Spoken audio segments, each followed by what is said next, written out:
This is a story right here. Oh, is this episode number 420? We have that Dr. Dank. Should we have been drinking the Dr. Oh shit, Dank that would have been good. beer for 420 or 420? Well, we do have CBD. We could take that. I do. Yeah, I definitely want to take some of that. All right, here you go.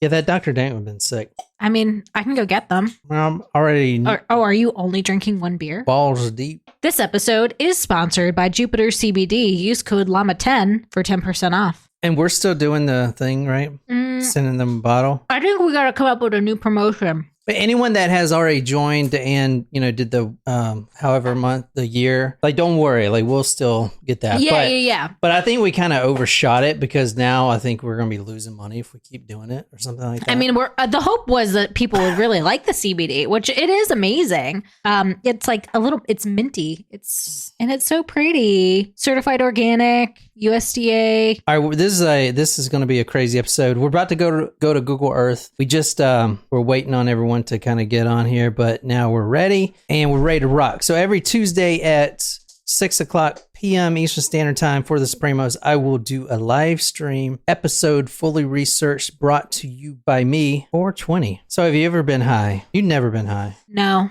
I will tell you, I've been high quite a bit, starting in high school, carrying over to the time in war when we were living in a pot field. I cannot, were you high while you were in combat? Yeah. I got great stories about that. I consider You've never myself shared this with me before. I consider myself a pretty good shot. Yeah. They call you the sniper. But I can't shoot worth shit when I'm stoned.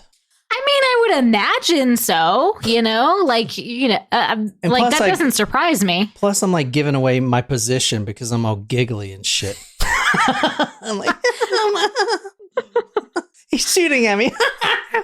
No, we were high quite a bit in these firefights, and then I don't know. I mean, we would fight these guys for 15 hours a day, just back and forth. So eventually, it's not.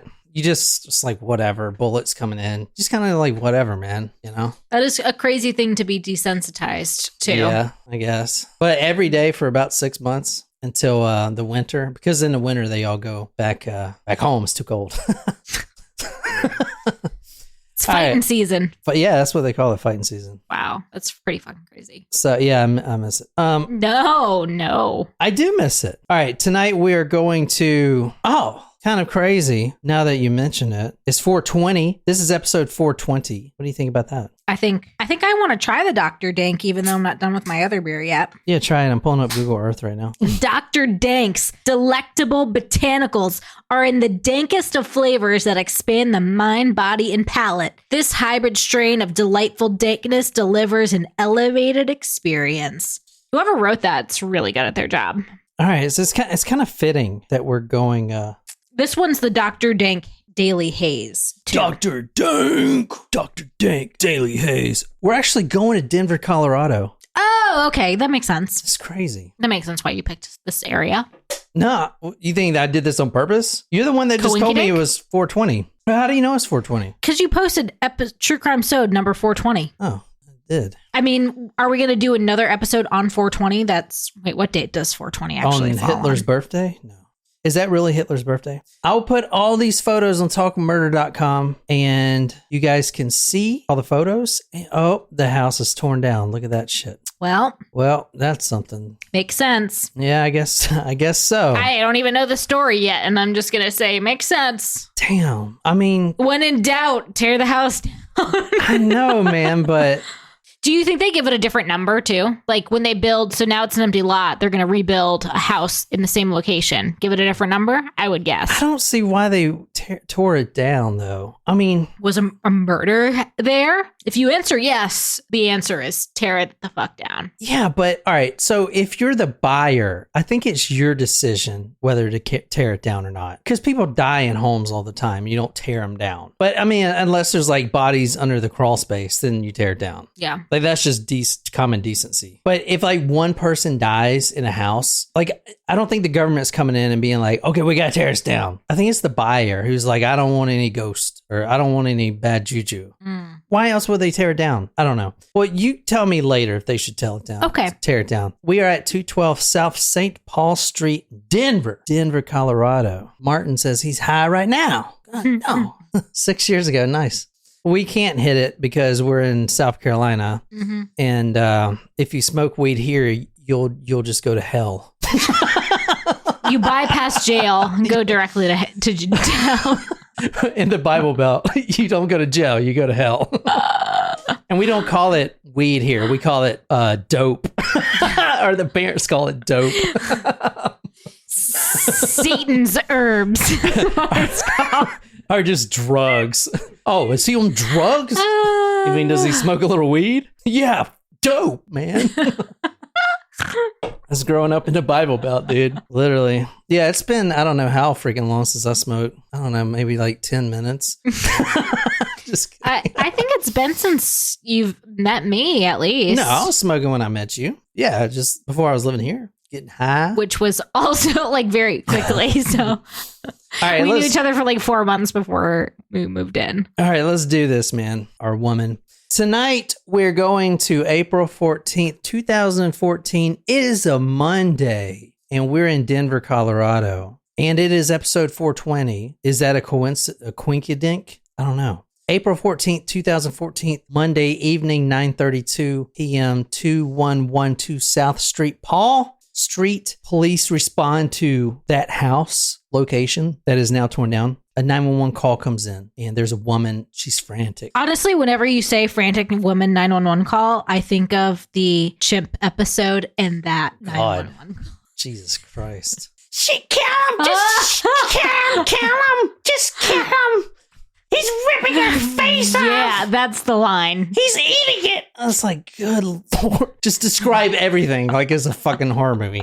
He's eating her face off! Oh my God! Yeah, so that's what I think of when you say frantic woman 911 call. Police respond to the scene, 911 call. Now, this call lasts 13 minutes, and the dispatcher actually gets fired for letting this call last so long, because 13 minutes before police arrive is, as you'll see, horrible. But she didn't understand the severity of the situation at the time. She thought that it was maybe just a domestic issue going on. Interesting. So that means the police didn't go into the situation knowing what they were walking into. Exactly. Okay, that's a problem. Or prioritize this over something else that was on the docket or whatever. Exactly. Okay. The 911 call comes in. It's a woman. She's frantic. She's yelling on the phone. She says her husband's acting really strange. It's really weird, strange, scaring their kids. So you have a husband and wife who live here, and you have 3 small kids, all under the age of 13. The wife is saying that her husband's acting really strange, and that, quote, he's talking about the end of the world, and he had asked her to shoot him, to kill him. He wanted her to kill him. And he's screaming and yelling, and he's just scaring the kids. Remember, they got these small kids, and they're kind of cowering. And, Mommy, what's going on with Daddy? It's very frantic. Daddy's acting strange. The female caller says that the husband is hallucinating and scaring their 3 small children. Now, police arrive at the scene just 2 minutes too late. Like I said, this was a 13-minute phone call. And in the call, she is frantically screaming. And it doesn't start out like that. It only ramps up when the husband goes to the gun safe. That's when it starts ramping up. And that's when the dispatcher starts getting frantic too and trying to get the cops there quick. But unfortunately, they were not able to get there on time. So if they had just pulled in 2 minutes earlier, like 120 seconds earlier, this situation would have never been heard of. But as the officers get closer, the dispatcher is communicating with them and saying that this man has a gun. This husband, this father of 3, has already been to the gun safe where the family keeps their 9mm, and that is for family protection. It's in the gun safe in case of a break-in or whatever, which is a terrible place to keep a firearm if you're trying to protect your family. You don't want to be fumbling around with a combination if someone breaks in. The wife begins yelling into the receiver. The kids are confused. Daddy, what's wrong with Daddy? Mommy, Daddy, what's going on? Daddy, quote, begins to scream as he's fumbling for this safe combination. He's trying to get his gun out. Now he's hallucinating. Now the cops are hearing that this man's got a gun. They're almost there, but they ramp it up. They try to get there as quick as possible. This guy is trying to get this gun. So this is from the 911 call. This is what the woman says. He's taking the gun out, sir. Kristine, 44, told the Denver 911 dispatcher. I don't know where to go. Richard, please stop. Please stop. Please stop. And finally, it did stop. It was quiet and calm, eerily quiet. That's the calm after the storm. That was caused by the blast of that 9mm bullet that twisted right through her forehead. The forehead of 44-year-old Kristine Kirk, the mother of 3. This is her right here. If you want to describe her.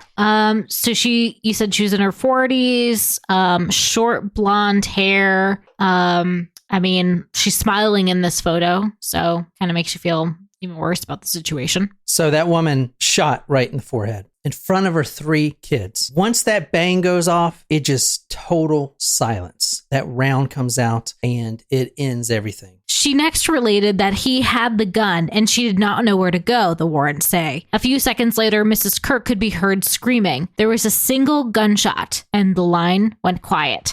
Pow! Single gunshot. This mother, who will no longer, with the help of her 3 boys, be hanging out that Michigan flag on game days. Those 3 boys who will wake up and will never smell their mom making those, quote, rock star pancakes in the morning. All of that is gone. They won't spend Saturday mornings jumping on the family trampoline. Her best friend, Erica, who will no longer gossip, eating at Chipotle and drinking Diet Coke. That was her favorite thing to do with her best friend of 24 years. Kristine, which everyone calls her Chris, 1 shot through the forehead and she's dead instantly. And that was on the 911 call. And then it was the frantic, the screaming, the kids, Mommy, what's Daddy? What's wrong with Daddy? What? They're cowering behind the couch. It's getting to a crescendo of craziness. And then all of a sudden, wow, that one round, that one piece of metal exits that chamber and spirals right through her forehead. That single bullet, weighing 7 grams, which is slightly above a U.S. quarter, not only ripped through her forehead, but ripped her away from her 3 children and ripped those children away from their father forever. The husband and wife were still at the scene when the police got there. The wife was on the floor, gunshot to the head, pronounced dead at 9:58 p.m. The husband's claim, quote, I didn't know it was my wife, end quote. This is what Kristine's sister said. Tammy Heyman, the sister, said, Chris was an anchor in our family. She was a key person in each of our lives. We could always count on her, regardless of what else she had going on. So it is impossible to imagine life without her. For the boys, the loss is immeasurable. They were extremely close to their mom. She was supportive, protective, and actively involved in every aspect of their lives. She was the biggest fan, whether at school, home, or on the sports field. She was their go-to person for everything. God, this is terrible. Yeah, that's pretty bad. Yeah, it's not. And I'm on to my second beer. Thank you. I didn't know it was my wife. Who did he think it was? I mean, what's it matter? I mean, let's just believe him. I'm going to say no. No, let's dig a little bit deeper into that one. Here's the mother and the 3 kids. This was weeks before right here. God. So, I mean, look, This I mean, is you sad. got 3 kids right there. And as we'll talk about this one right here, the 7-year-old, I believe, he was the only one that actually saw the mother get killed besides the father. The other 2, God. I mean, the other 2 were trying to get out of the house. Eventually, they did get out of the side window of the house. I mean, the hardest, like when you think about it, when it's all said and done, these kids are now left with no parents, I'm assuming, right? Mom is dead and dad is away for life, maybe. At the very least, they have to live with the fact that their father killed their mother. Oy. This is the father. What do you think? It's an interesting choice of photo. This was his Facebook photo. He looks like he's having a great time in this photo, partying maybe. You know, he's got like sequin glasses. It looks like he may have like his wife's readers on or something, you know? Yeah, I think those are readers. Yeah, but they're like, you know, it looks like they got some jewels on it. They look like they're he took them from someone, and it looks like he's having a blast in that photo. So let me go back. Okay. 911 call comes in. It's not that serious. That's why it lasted But 13. apparently it was. That's why it lasted 13 minutes. And it ramps up when the husband goes for the gun. That's in another room. He fumbles trying to remember the combination. And when he gets the 9mm out, the 9mm handgun out. Now, the wife and the kids, they could have bolted out the door. All right. You remember that? Like when the husband is trying to. But would they have thought, though, that he was going to really use it against them, you know? There you go. I don't know. You tell me. All right. Why don't we see what he says? Like, why don't we kind of I am curious. see how his day went? Because this was the evening, this Monday, this evening. So let's see what happened according to him. Yeah, I'm curious, like, is this normal for him to be hallucinating or what have you? Or is there a mental illness? Or are you tying this into the fact that this is 420 and there is our 420th episode and you're going to go another route with this? Wait, 420 is like weed. You're saying that he smoked weed and he was hallucinating? I don't know. That's a stretch. Is it? Richard had back problems. Now, Richard's the husband, and he had back problems. And ever since that accident a year prior, he's been taking Vicodin. And like a lot of people, That's addictive as shit. he won't say that he's addicted, but he's still taking it, and so messed up, man. Remember that show House? That's what he was addicted to. Yeah, but he was like really smart. He was still an addict. But yes. I never even seen it. But Really? It was I've a good show. I've seen like clips of it. It was a good one. Richard, ever since that accident, he has been having back problems. And this is like the literal 100 million other people in America. The doctor gives him a little white pill. I think it's white. I don't know. The doctor gives him a little pill that says Vicodin on the bottle, and they become addicted. However, this day, he ran out of the medicine he needed. And he's got back problems, like bad back problems. And he's been taking it for how long, did you say? Over a year. Okay, so if he doesn't have it, he's going to go through withdrawals. I mean... Yeah, but it's not like heroin. I mean, I've never been addicted to it. You still can, you can go in withdrawals without taking your pain medication. Yeah, maybe. Because you become addicted to it. I don't know. I don't know. That was in House many times. He went through withdrawal. That's just a fictional show. Medically accurate, though. You gotta be effing kidding me, yo. No. It's always some strange thing. It's like some strange bacteria. No, but he was addicted to Vicodin. The doctor was addicted to Vicodin. The Dr. House. I know. Yeah, I know. And he went through withdrawals. I mean, I think he was doing more than one a day. So you're basing that off of a TV show. But it's factual. Like, that is factual. Addiction to Vicodin, fact. Like, that is something that happens. Addicted to cigarettes, fact. Do you go addicted? But do you go through like withdrawals? Yes, but yes. It ain't like you have to take methadone. It depends on how much Yeah, it does. It is not the same, dude. It depends on the quantity that they're addicted to. But yes. Yeah, you don't. Can someone please help me here? You don't go through withdrawals like they're taking meth or heroin. Yes. There's no way it's the same. No effing way. You're gonna go sweat and throw up and all that stuff. It depends on the quantity, but yes. You know what the most addictive drug in the world is? What? Sugar. You remember that study they gave rats? This is true. You can look this up. They gave these lab rats both sugar and cocaine. They found that the lab rats would be clawing for the sugar over the cocaine. They would kill each other for the goddamn sugar. Alex Murdoch? What was that? He was a Vicodin addict. There you go. I thought he was on meth. Didn't he have a meth dealer? he was addicted to pills, man. Oh, and it is true. Thank you. Maybe you're right, man. Maybe you're right. Sorry. All right, back to the story. So he's been dealing with these back problems, and on this day, he is out of meds completely. He is out. He took too many last month, and now he is suffering. Because he's addicted. He is suffering. So on the way back home, he's worked all day. He is just fidgeting in his car driving. He's like, God, it hurts. And I don't have anything. He's trying to look at his phone and see maybe anyone I can contact to just get, that hit. Vicodin for the day, and he is in Denver. All of a sudden, he passes a what? A weed sign? A dispensary. Now, this a weed sign. That sounded so tough. Weed. Can you imagine a store that says, "We sell weed"?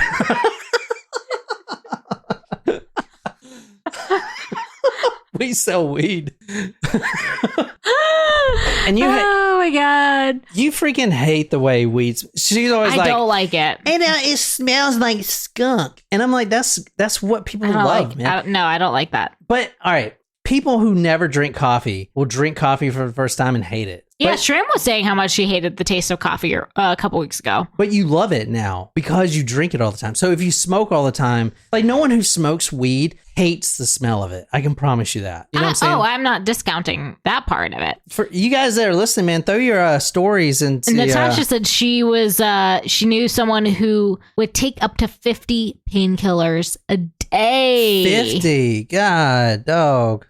All right, so on live chat, guys, if you're listening to this and you're not driving or anything, tell us about any experiences you have. Maybe with taking edibles, because that's what this guy's going to do. So he passes a dispensary and, he turns around. He turns his car around and he's just like, all right, maybe this will help. He spends over an hour in the dispensary and the CCTV video that shows him browsing in the store. So he's trying to find something that will suit his needs. Yes. Specifically, which is a good thing.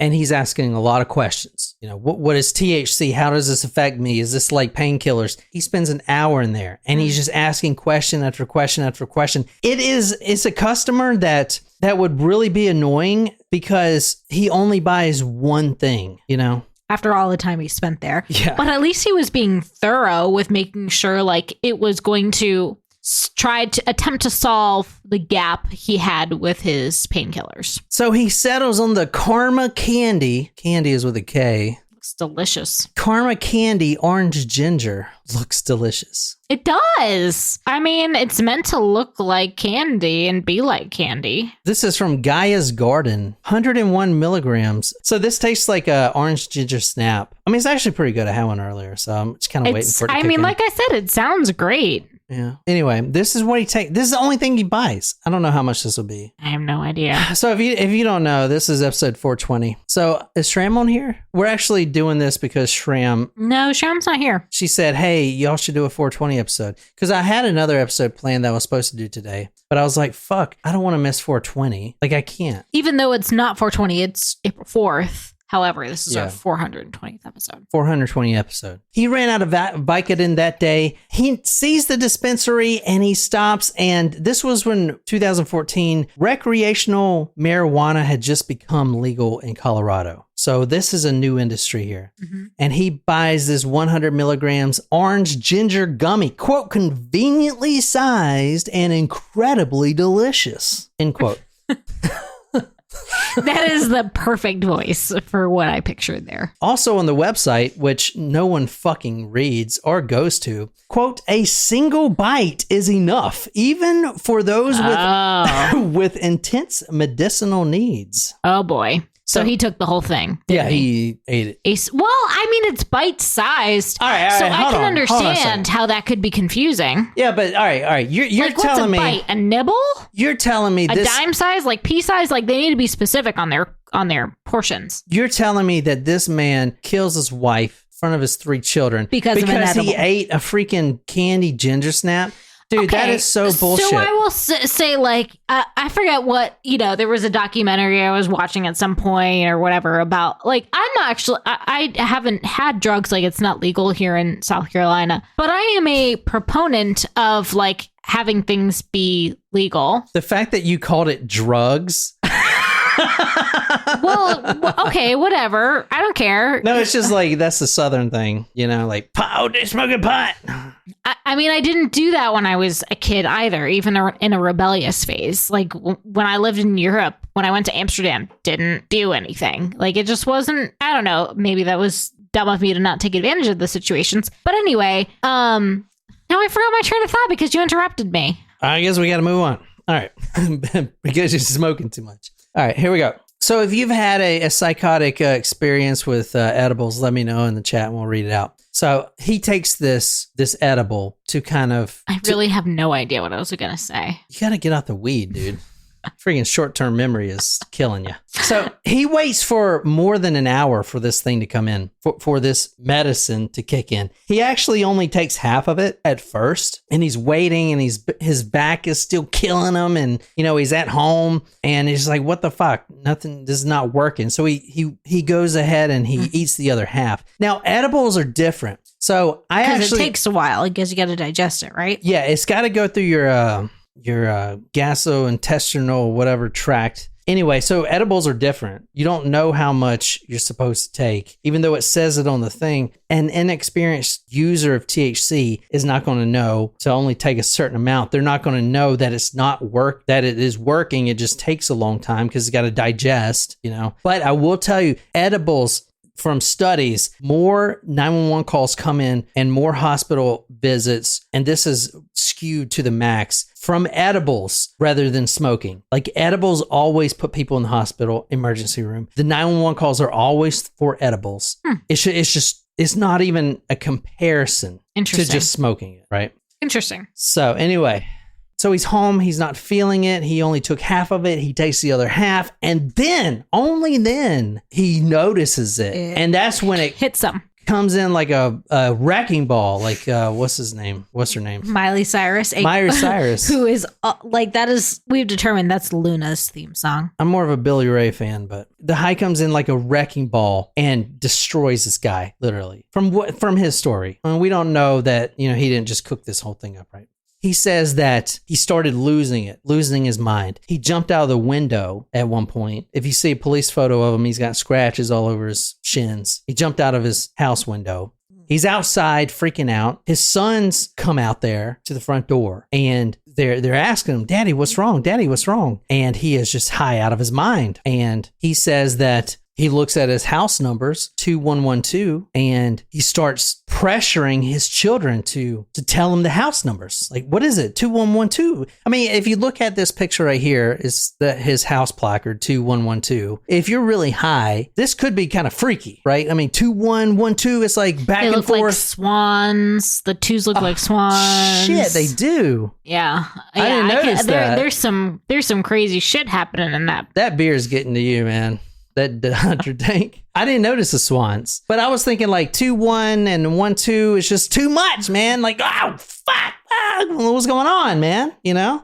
What do you think? Him fixating on his house numbers. Now, this is what he claims. He says that he's outside. He just jumped out the window. He's looking at his house numbers. He's telling his kids, what are the numbers? What are the numbers? What are the numbers? He's going nuts. And the sons start reciting the numbers. And that's when he just loses it. In a Rocky Mountain PBS interview with Richard Kirk, he said, Dad, it's 2112, 2112. And something like, when he said that number, something in me I just lost myself. I didn't know where I was. I didn't know what I was doing. I didn't know what the threat was. I didn't know if I was the threat. I didn't know, he sobbed. So he says he just, quote, lost myself. He went to the safe. He grabbed the gun. In the aforementioned interview, I didn't know it was my wife, he cried. I thought it was somebody else, I guess. That's the only way I could have done it. I never, ever once thought about even hurting my wife or pushing her or anything, let alone taking her life, taking her away from my 3 boys.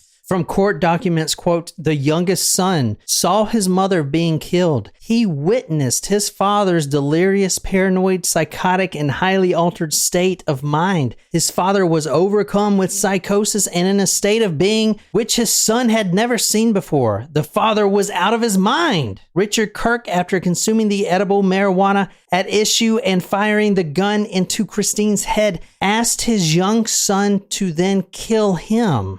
Ooh.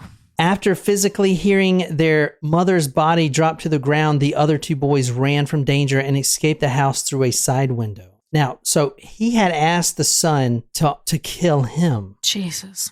He asked his 7-year-old son, the only one that actually saw the bullet fly through the mom's head. I mean, talk about trauma for the rest of your life. The only one that saw that bullet explode from that barrel into the mother's head. He then tries to hand that same gun to his 7-year-old son. Shoot me! Shoot me! He's telling his 7-year-old, quote, so dad and mom can be together with God. That's what he tells his 7-year-old. Fucked up, man. Fucked up shit. So what do you think, man? You think he's using this as an excuse? I don't know. I mean, the fact that you said earlier that like edibles, like it tends to put a lot of people in the hospital, or like if there's ever anything that goes wrong, it's from edibles. That kind of makes me think maybe it truly is a side effect.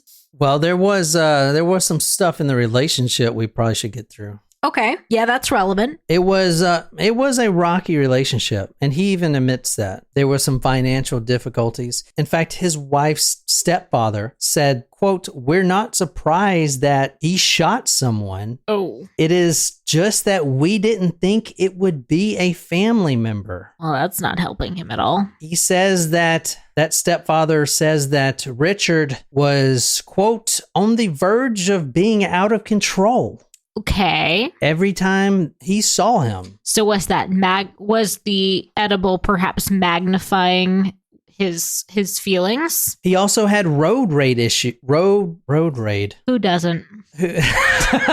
Oh yeah, dude. I will tell you. You have road rage I do issues. not have fucking road rage, Yes, you do. dude. If you're in a mood, watch out. I'm fucking toxic, yo. Yeah, I know. Mm-hmm. Anyway, so I guess he has some road rage issues. So I'm guessing the stepfather was in the car with him, saw that firsthand. Even his own sister, Richard's own sister, said that her brother had a, quote, nasty streak. And she was even threatened by him. She always felt uncomfortable because she didn't know exactly what he was capable of. That's his own sister. All right, things are now not looking good. Interesting point, Sydney. So they're not surprised that he shot somebody. Why wouldn't they do anything to help ahead of time to avoid it? You know what? I thought that same fucking thing, honestly. I'm not surprised that it killed someone. Well, then you're a dick, you know? Like, what the fuck? I mean, honestly, like shit. Kristine's colleague said that the relationship was dull, and Christina often talked to her in private about finally telling her husband that, quote, she didn't love him anymore. Now, all right, devil's advocate here. I'm just going to back up for a second. This couple, married 20 years. This man has back problems, addicted to Vicodin, runs out of Vicodin. He's in Denver, Colorado. 2014, recreational marijuana is now legal. Dispensary, he's in there asking questions. He settles on was it Candy Karma or something like that? Yep. Spelled with a K. Looks delicious. Orange ginger snap. Takes half of it. Doesn't do shit. Takes the next half. And then it starts kicking in. Which reminds me a lot of Wolf on Wall Street when they're taking those Quaaludes. It's like, it's not working. Maybe they're just old. Steve Madden. So great movie. He takes this and then he just loses it. Jumps out the window. Eventually goes to the gun. Gets the gun. The 911 call says it all. They don't release the 911 call, obviously, because the woman gets shot, goes silent, and the 7-year-old sees it. All of this stuff. But now all this news is coming out. The background stuff. Well, yeah, of course. I thought he was going to kill someone. You know, I could always see that. There's financial trouble. She doesn't really love him anymore. They actually owed $2,500 to the IRS, and they had $40,000 in credit card debt. That's something. It's a lot of money. So where are you at now? I mean, that kind of makes them look pretty bad. It makes it look like maybe the edible and the Vicodin withdrawal, because I think that is also part of it, like magnified his emotions. Let me throw one other thing on there. Okay. Let me throw one other dagger into him, if you will. Right before the murder or the shooting, he actually buys munitions for his 9mm pistol. That's well, let's just talk about that's the nail in his coffin for me. Talk about shitty timing. Or is it not? Is that not a coincidence? You tell me, man. You tell me. What do you guys think on there? I gave you kind of what it is right now, right? You have this turbulent relationship. Wife doesn't love hubby anymore. She's trying to get out of it. Maybe she's telling friends that he has anger issues. She doesn't love him. He's got anger issues. The whole family, including his sister, feels threatened by him. And now all of a sudden they're in this debt. They're in this financial burden, and the recreational marijuana is a thing, and this could be an alibi, you know? Yeah. It's a way out for sure. So what do you guys think on there? Let me know. Shrim's like, I don't know this case. It's unusual for her. There was a case I was going to do the other day, and I started researching it, and I was like, fuck, we've done this one. Shit. After 420 episodes, that's bound to happen. Yeah. All right. So I throw some daggers at you here. He bought ammo right before the murder. That doesn't look good. There's all this financial strain. $40,000 in credit card debt. Is there a significant life insurance policy? I mean, there was a life insurance policy, but it's not like he pulled it out the day before. I mean, that would be like obvious, you know. He did move money, I saw, but I don't know. It seemed like the papers were trying to stretch it. Like, okay, you know, I mean, whatever. Okay. All right, let me take some of those daggers out. Let me take some of those daggers out of Richard. The detective, Troy Biscard, who, if you guys want to watch the interrogation video, it's quite fascinating. It's only 20 minutes, and he's still high. He's talking about, you know, can he trust the detective? He's getting an interview with just him. He's like, do you believe in God? I believe in God too. Do you think he's here with us now? It's kind of, you start watching it and you're like, well, it's kind of like he's faking it, but then it's like, I don't know, man. Like he's saying some really out there shit, you know, and the detective notices that too. But I'm going to pull one of the daggers out of Richard for you. So that gun malfunctioned after the first round fired. He was trying to empty that whole clip. It malfunctioned. Why do you think that is? Because he didn't load the magazine right. Because he was too high? I don't know. I mean, he owns his 9mm. You know how to load a magazine, hopefully, if you own a 9mm. And to get it jammed up like that, I mean, I would guess he hit the magazine in too hard and it double loaded or something, but the next round jammed up the slide. I don't think that helps at all. I don't think that helps him. It doesn't. Well, maybe not, but I was saying. So, because I'm thinking like, okay, well, he took the edible. We know that, right? Like, It's not like he was faking that piece of it, I believe. They did find THC in his system. Okay. So like, we know for a fact he took the edible. He's high as a kite. He's also we don't know that. withdrawal from Vicodin. We don't know that. I mean, okay, go ahead. So, but his shot, so you were talking earlier about how when you were in the military and you were overseas and amidst, you know, marijuana fields while in combat, you were also high as a kite at sometimes and a terrible shot. Yeah, when but you're normally perfect. Yeah, but I was actually shooting people from, 200 yards away, 100 yards away, a little bit more. Right. His was like right there. And perfect forehead And shot. it was also nighttime when we get high. Okay. But still, like, I don't think that helps his situation at all.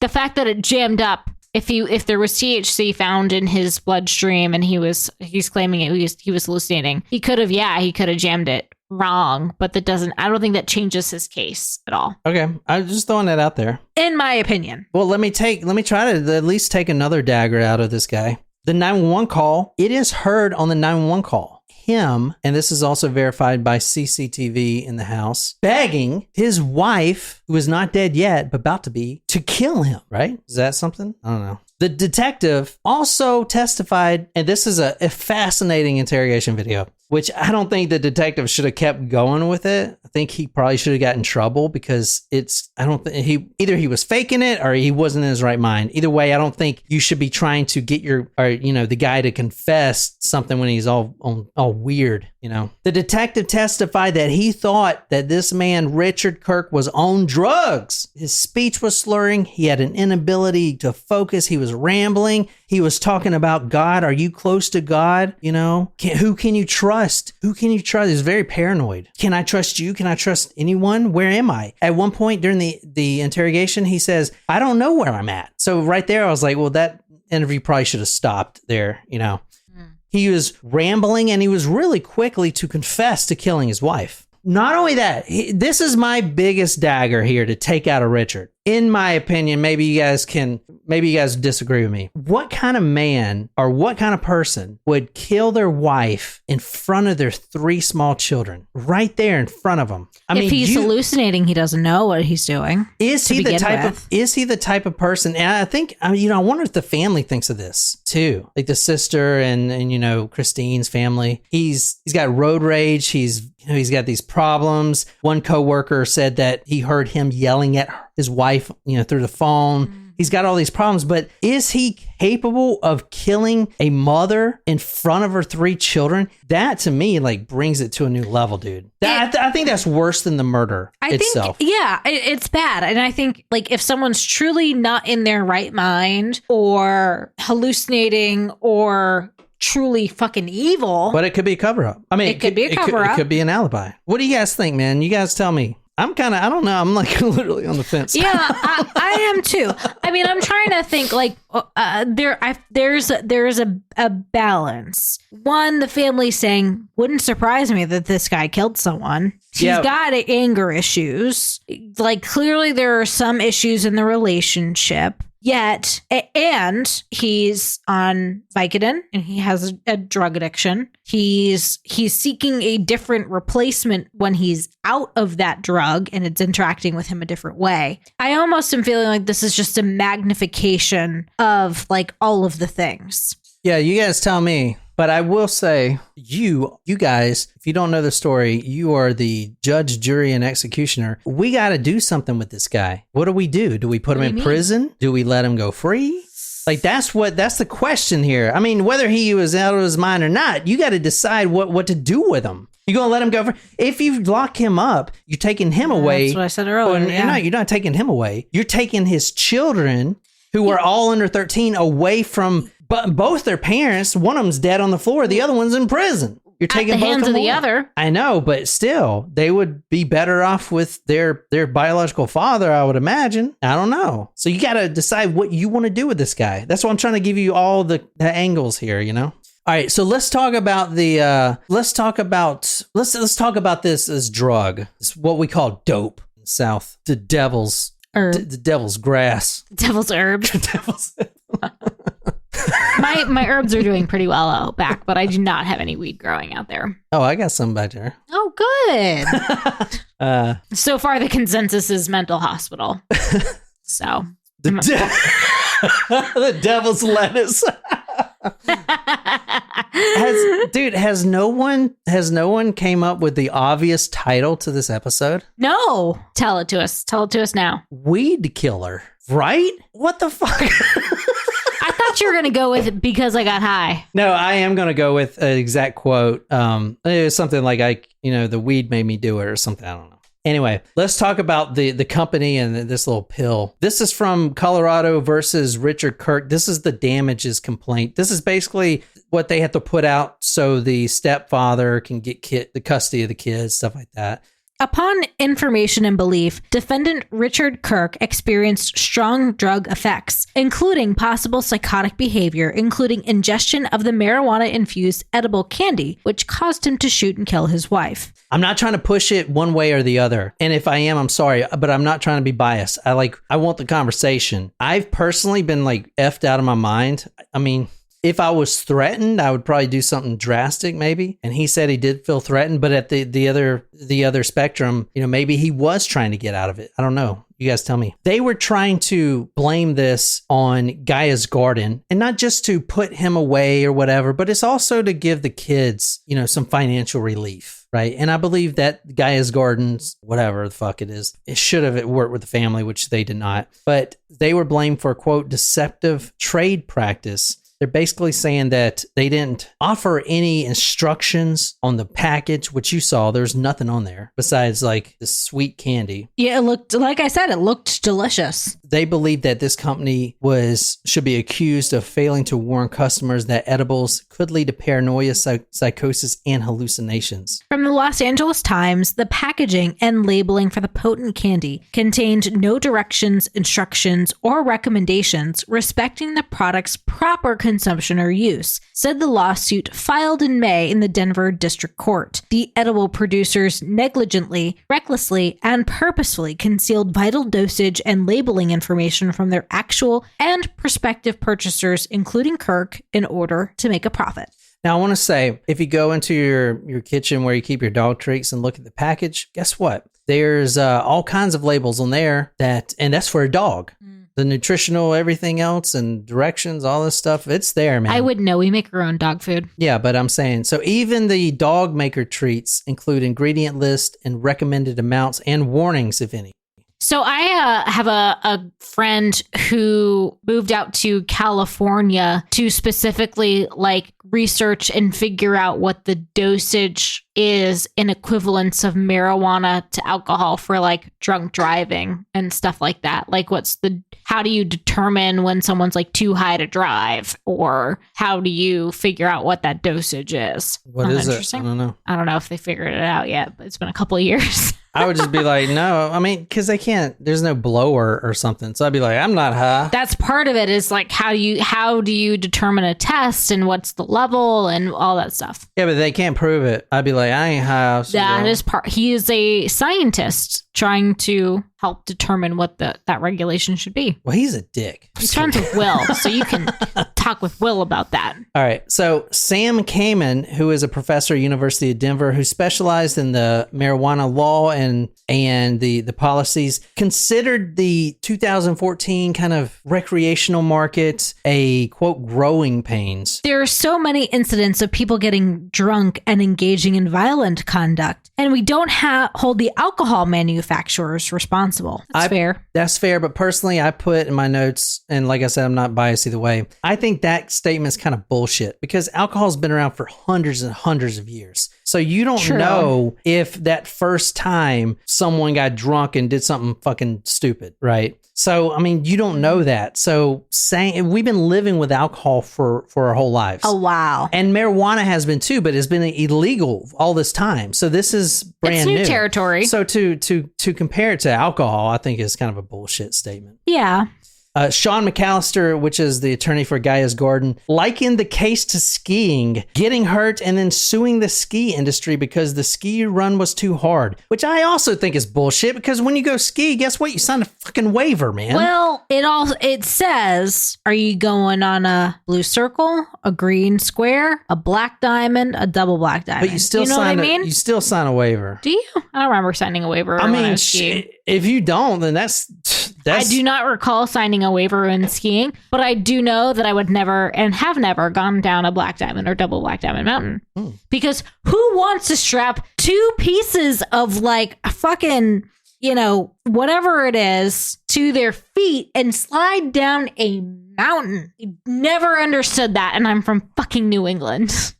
Sorry, can't do it. That's why I live in South Carolina. So I'm going to kind of derail just for a second, not going in these cases, but this man right here, this is from the Denver Post. Mm-hmm. If you want to read that headline. Man who plunged from Denver balcony ate 6 times the recommended amount of pot cookie. So he jumped off a hotel balcony, killed himself because he was too high. I know we've talked a little bit about this. Does the thought at this point in your life of consuming weed in whatever form, like, worry you of how it will make you feel? What do you mean? Like, do you worry about how, if you were to take that now, like you have medications, you have like other kind of mental happenings. Do you worry about how that would make you feel?